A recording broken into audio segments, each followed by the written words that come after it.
Time to musk up. Wow. All right, what's going on, YouTube? All right, I have an unboxing here. Don't want to take too long doing this.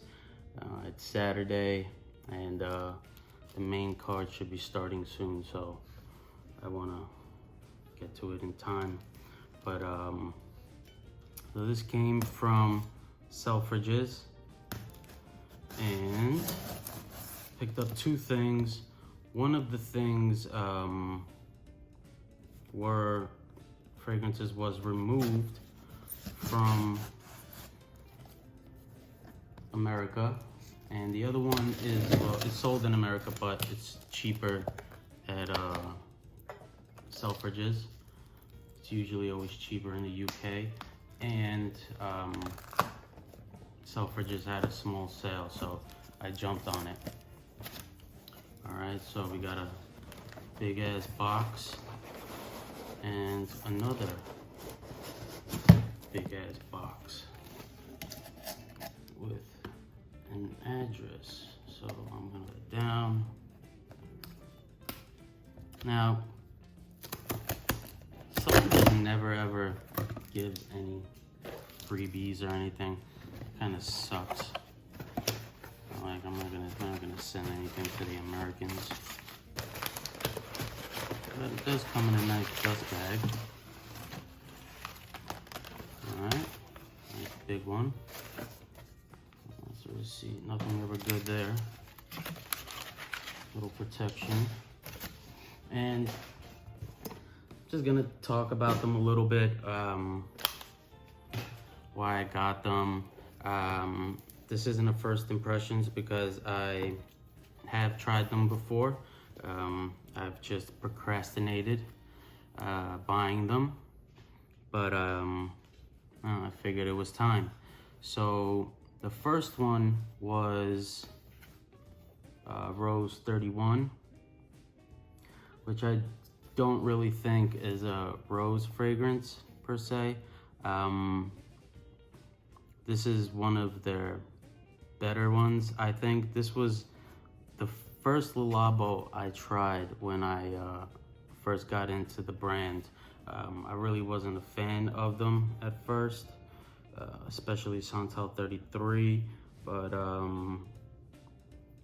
I have some respect for the brand because they don't follow trends. They don't make these typical releases. They kind of do their own thing, which is cool.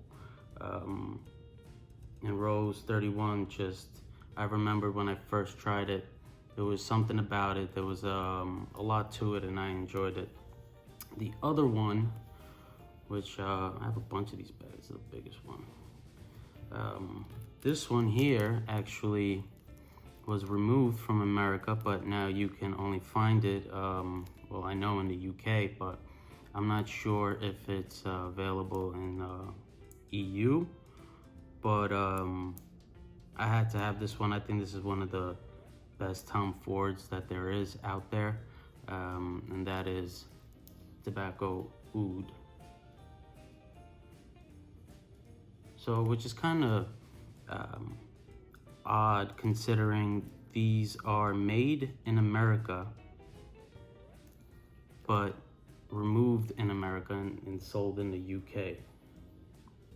Usually things are made overseas and then removed from America, but not in this case. Anyways, let's get to Rose 31 first. Nice tight cap. Tightest I've ever seen a little Labo cap. Not bad. All right.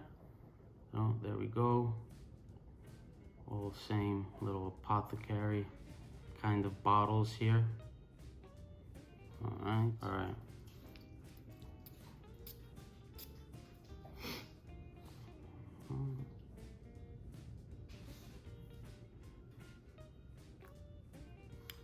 Get that hair out a little bit. Okay. All right, I'm getting hit right away. So the first thing that came to my mind was this kind of reddish spicy vetiver. That's the first thing that came to mind, kind of this grass, earthy, rooty, not rooty.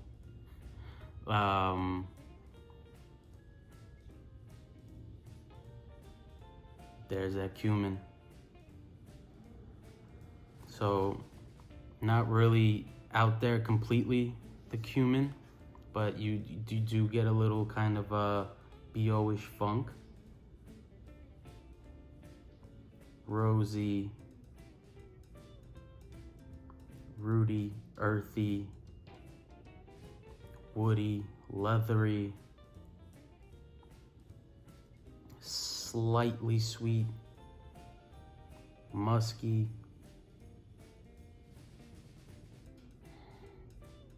I don't know, I think maybe it was a Gaiac, quite incensey.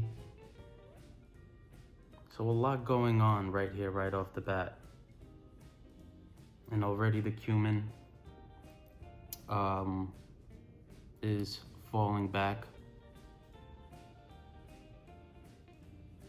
And I just get a lot of earthy, woody, incensey, leathery tones here.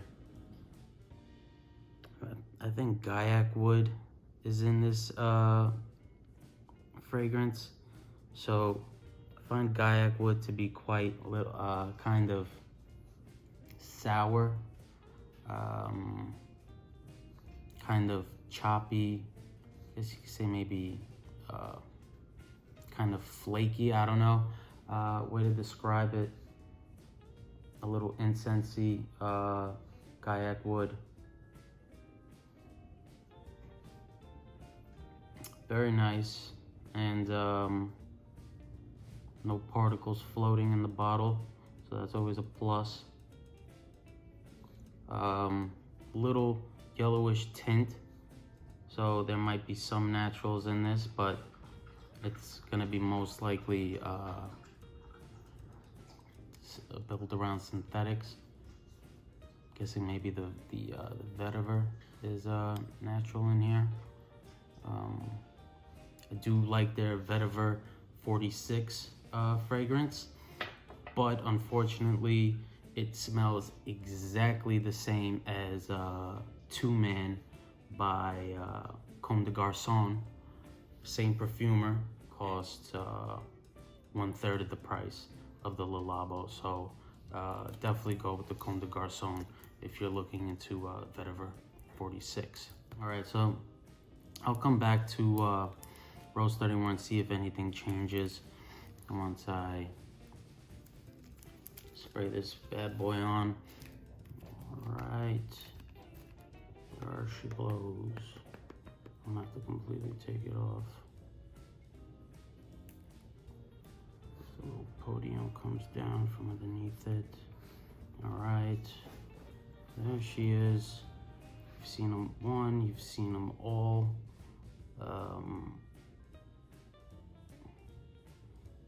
Everything looks good. Everything looks dry, no leakage. Anyways, just put a little plastic film on top of the plaque. You open it. All right. There she is, Tobacco Oud. I would say one of the best in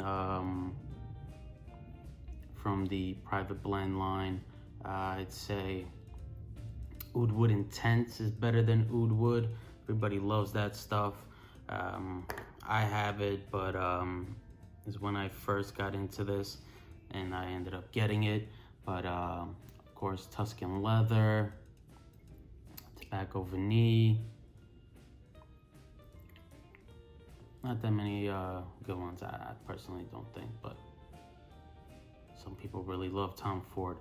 All right, let's go with another one. Screw it.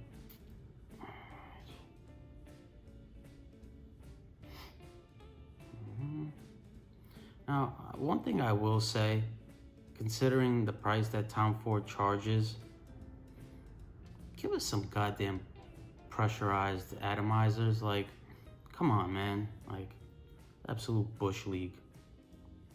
And you have these standard atomizers, but whatever. It's neither here or there. Let's go. All right. Exactly what I remember. Just this brash. It reminded me of just a brash, in-your-face person.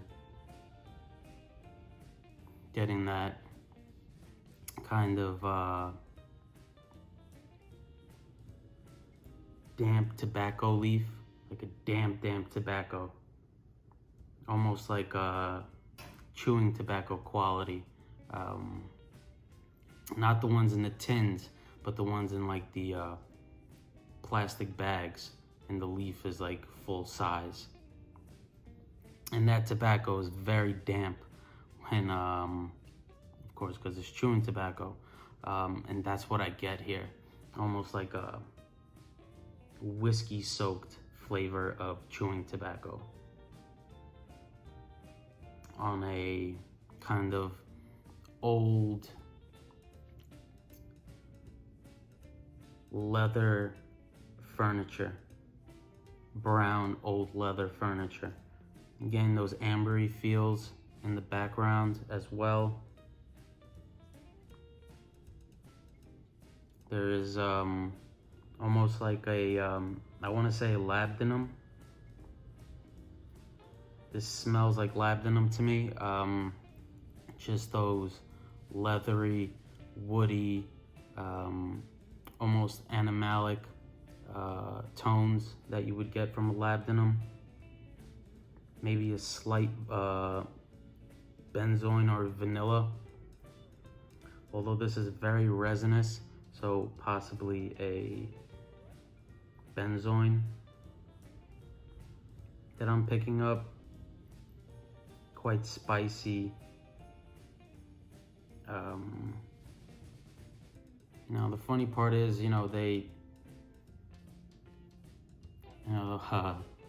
when Jeremy spoke to Tom Ford, and he said it's his most complimented and most disliked fragrance, and I'm pretty sure this was probably discontinued for a reason, because a lot of people probably, the chances of somebody walking up to the counter at Tom Ford smelling this and being like, oh yeah, give it to me, like, that doesn't sound right. But just this old dirty, I guess dirty, but just like an old damp kind of library. Yeah, being in a library, an old ancient library, like the one in Doctor Strange, the movie, when one of the sorcerers is showing him the books in the first one. So picture that, and you're at the table, you're reading one of these old books, and you have some chewing tobacco, some whiskey sitting on a old brown leather couch. Very nice. Something like this in the beginning of my collection stages, I never would have thought of something like this. Now, I know Rich said that this is possibly or probably been reformulated. I don't know.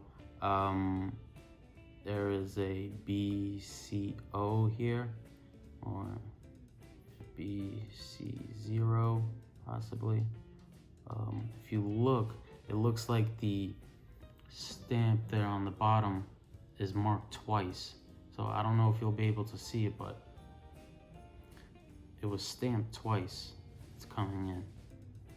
A little odd.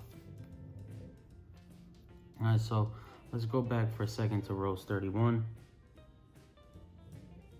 Okay, so the Rose has really taken a back seat.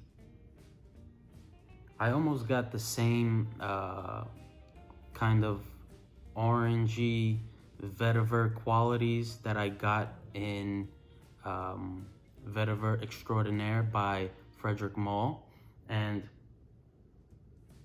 I could see that because they are both owned by Estee Lauder, so it's very possible that they're using the same vetiver essential oils in both perfumes, because I'm getting that same rooty, earthy, kind of crunchy vetiver qualities that I get in Vetiver Extraordinaire, that I get in Rose 31. A lot less rose. This fragrance has got greener, a lot greener, almost like angelica root. If you're familiar with the angelica root in like French Lover, that's what I'm getting from here. This is actually smoothened out a lot from the last time I smelled it. So maybe that might be some of the Gaiac wood coming into play here. Maybe possibly sandalwood. Maybe cedar, I don't know. It's kind of like a pencil shaving, crunchy qualities here. Really nice.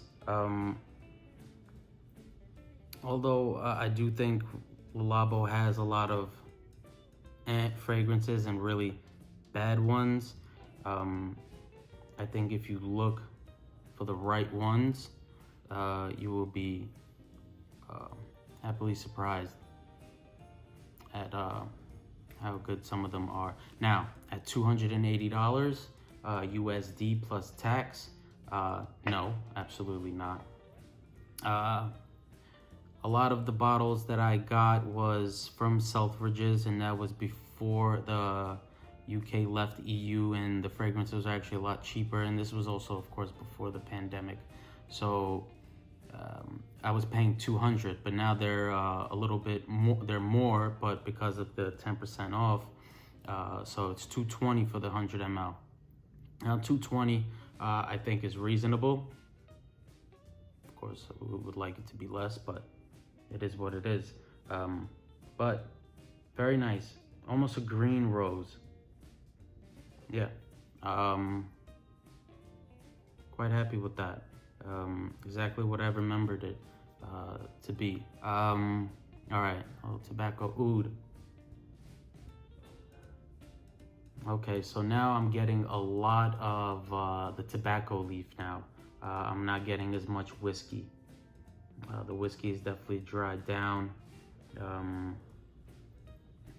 So really nice. Just it really hasn't changed much. So exactly what I said the first time, I'd say applies right now. I don't want to make this video too long, and I'm not too familiar with the fragrances to sit here and give you a review on them. So that's it. I'm gonna enjoy the UFC pay-per-view tonight. Gonna relax. I hope everyone enjoys their weekend themselves. Let me know if you've tried any of these fragrances in the comments. Thank you for being patient with me. I know I haven't uploaded much, but regardless, thank you very much. Take care. Bye.